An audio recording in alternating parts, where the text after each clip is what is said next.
Have you ever played a game as an adult and said to yourself, God damn, I wish I owned this game as a kid? Well, this is the case for me with Rolling Thunder 2, a highly underrated run and gun arcade port for the Sega Genesis that doesn't get enough recognition.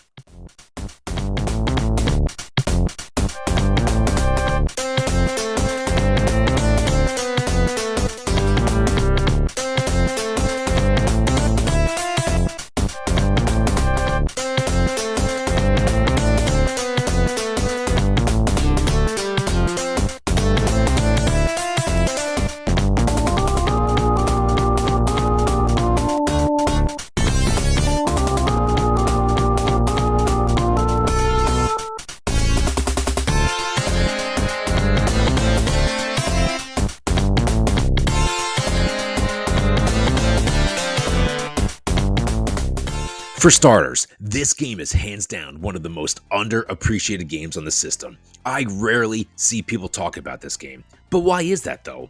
It always confused me as to why I never saw this game get brought up in any other YouTube videos. Why doesn't it get enough love? Oh, speaking of love, who is the babe? Damn girl, sup? What color thong do you think she's wearing? Pink? Purple? What's that you say? None at all? Uh-oh, I think Albatross agrees with you. Released to Namco in 1991 for the arcade and the Sega Genesis, this insanely awesome arcade port is the sequel to 1986's Rolling Thunder, which is also ported to the NES. Ah, the classic Tengen cart. This game pretty much retains the same gameplay of the original, but adds co-op gameplay for 2 players with improved graphics, and as you saw before, hotter babes whose bras are stuffed more than Costco's peppers. Even though this game came out in the arcades, you can skip buying the arcade cabinet for like $3,000 because this port is awesome. And it's 100 times cheaper too, because a loose copy of this bad boy is only $30, and complete in box with the manual, it's only around $75 with auction. Now, that might seem like a lot with the prices of games today, but it's actually not that bad. There's no reason not to own this if you're all about playing on that sweet original hardware. It's worth every penny in my opinion.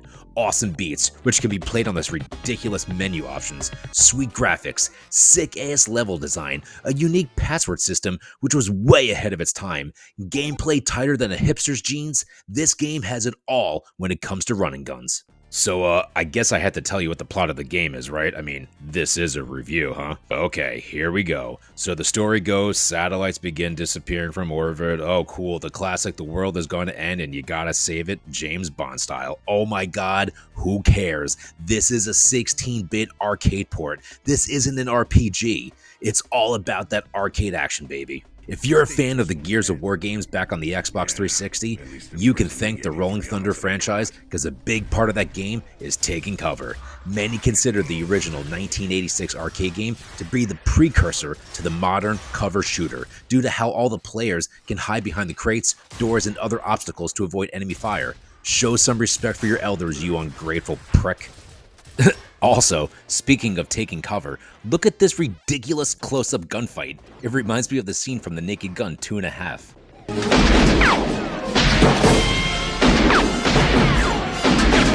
Now I must warn you, this game is hard as hell, like morning wood in college hard. But it's okay, because it's one of those games where you actually enjoy getting your ass kicked because the game is so much fun. With 11 levels, this game will punish you to death, but you'll keep coming back for more because you'll be itching to see the next cutscene and read that cheesy dialogue.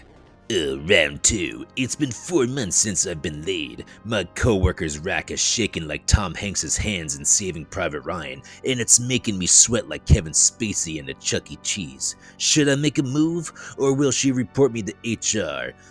What should I do? Oh crap, the bad guys, take cover.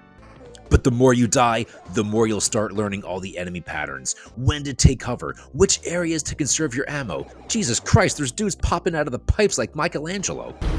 Pizza dude's got 30 seconds. Better remember that next time I die.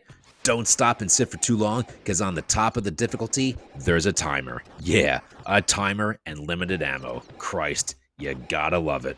But like I said in the beginning of the video, I never owned this game as a kid. Shit, I never even heard of this game as a kid. I really wish I did though, because I love these types of games. I bought this game like 10 years ago, and I still play it all the time.